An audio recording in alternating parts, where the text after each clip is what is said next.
काली नजर। माँ, माँ, अरे क्या माँ माँ कर रहा है? बकरी का बच्चा है क्या? अरे माँ, मजाक छोड़ो। मुझे फाइनली वो मेन चौराहे वाली दुकान मिल गई है। अब देखना, आपका बेटा दुगनी स्पीड से पैसा कमाएगा। ओफो, ये क्या? मेरी ऑनलाइन मेकअप क्लास चल रही है। इतनी जोर से क्यों बोल रहे हो आप दोनों?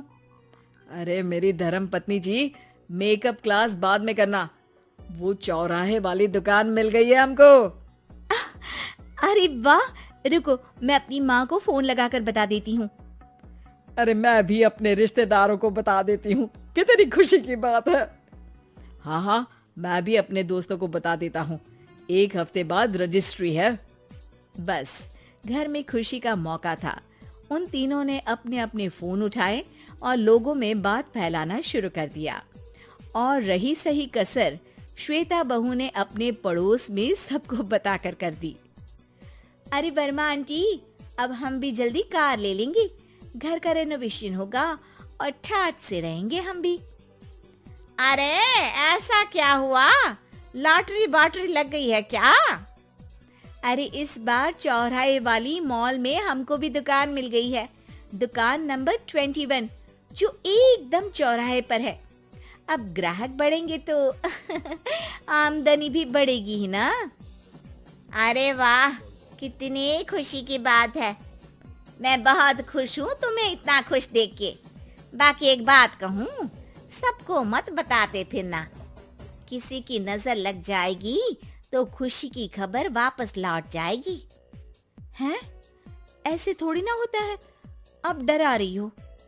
अरे सही कह रही हूँ, काली नजर कहते हैं इस चीज को। जब आप किसी को कुछ बताओ और वो काम बिगड़ जाए। अरे लेकिन मैं तो। तुमने सबको बता दिया ना? हाँ, फोन लगा लगा के। अब बच के रहना, काली नजर बड़ी खतरनाक होती है। श्वेता इतनी खुश रहती है कि वो वर्मा आंटी की बात पर ध्यान ही नहीं देती, जबकि पड़ोस में और भी लोगों से खुशी की खबर शेयर करती रहती है। अगले दिन राजेश बहुत दुखी होकर घर आता है। अरे बेटा, क्या हुआ? मुंह क्यों सूजा हुआ है? मधुमक्खी ने काट लिया क्या? माँ, वो दुकान किसी और के पास चली गई। किसी ने ज्यादा भाव लगा दिया। अरे पर बात तो आपसे हुई थी ना उस दुकान वाले की। हाँ, आज मैं टोकन अमाउंट देने गया था, तब मुझे पता चला। कोई आकर सुबह मुझसे पहले ही ज्यादा अमाउंट दे गया। काली नजर। क्या? क्या कहा? वर्मा आंटी ने समझाया था कि किसी को बताना मत, वरना काली नजर लग जाएगी। अच्छा, तुम्हें उनकी बात मान लेनी चाहिए थी। उनकी बात मान लेती, लेकिन उसके पहले ही सबको बता चुके थे ना हम तीनों। अरे अगली बार से ध्यान रखेंगे। कोई भी नई चीज होगी तो किसी को नहीं बताएंगे। तीनों कुछ दिन ऐसे ही रहते हैं, पर एक दिन श्वेता को एक मेल आता है। राजेश, मेरा ऑनलाइन मेकअप कोर्स कंप्लीट हो गया। अब मैं खुद का पार्लर खोल सकती हूँ।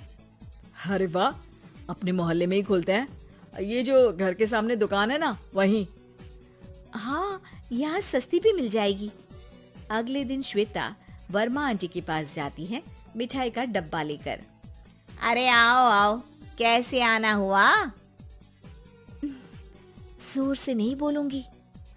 वो सामने वाली दुकान है ना, वहाँ मैं अपनी पार्लर की दुकान खोलने वाली हूँ। उसकी मिठाई है। अरे वाह, बहुत बधाई हो तुमको। हाँ, मैं कमाने लगूंगी तो राजेश पर पूरे घर का बोझ नहीं रहेगा ना आंटी जी। ये तो है, पर ये बता कि तूने ये बात किसी और को तो नहीं बताई ना? अरे नहीं नहीं, पिछली बार गलती कर दी थी। काली नजर लगी किसी की और राजेश के हाथ से वो दुकान चली गई थी। सबको मत बताना। चलो मैं चलती हूँ, कल दुकान की बात करने भी तो जाना है। अगले दिन श्वेता दुकान के लिए मालिक से बात करने जाती है।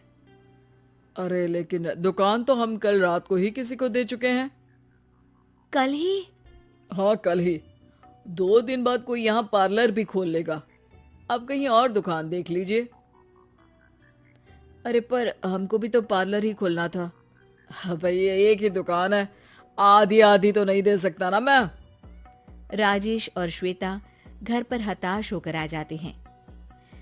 इस बार तो किसी को बताया भी नहीं था, अब किसकी काली नजर लग सकती है।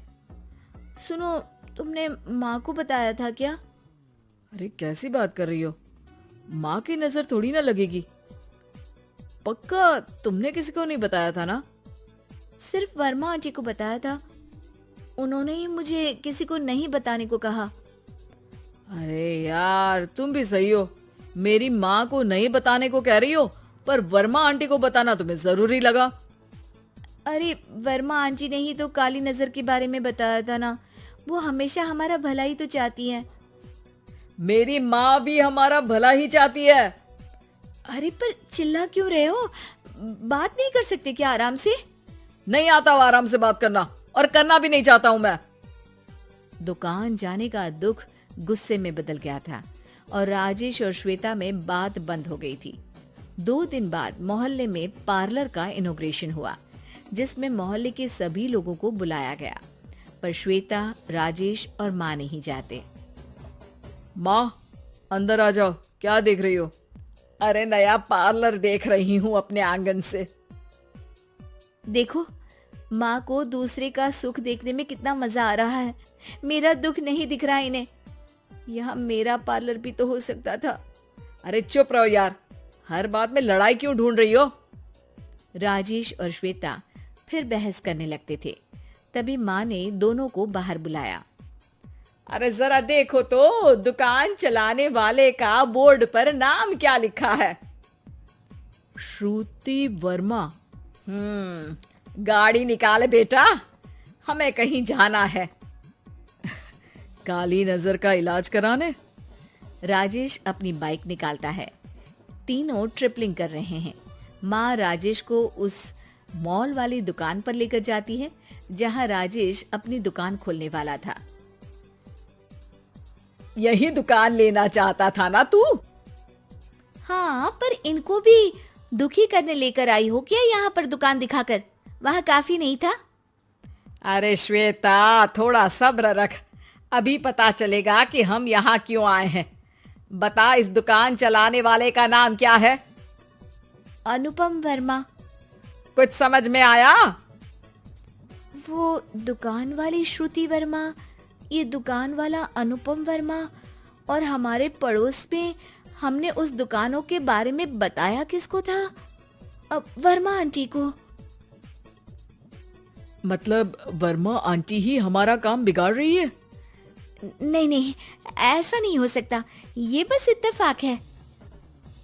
राजेश अपना फोन निकालता है और श्रुति वर्मा और अनुपम वर्मा के नाम फेसबुक पर सर्च करता है, जहां ये दोनों ही वर्मा आंटी के रिश्तेदार होते हैं।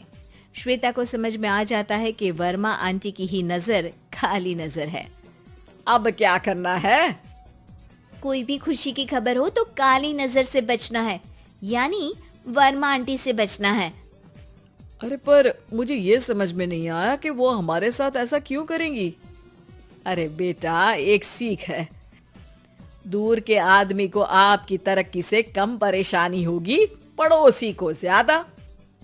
दोनों माँ की बात में हामी भरते हैं और अगला काम चुपचाप करने की कसम खाते हैं, ताकि आगे से वर्मा आंटी कोई काम ना बिगाड़ सके।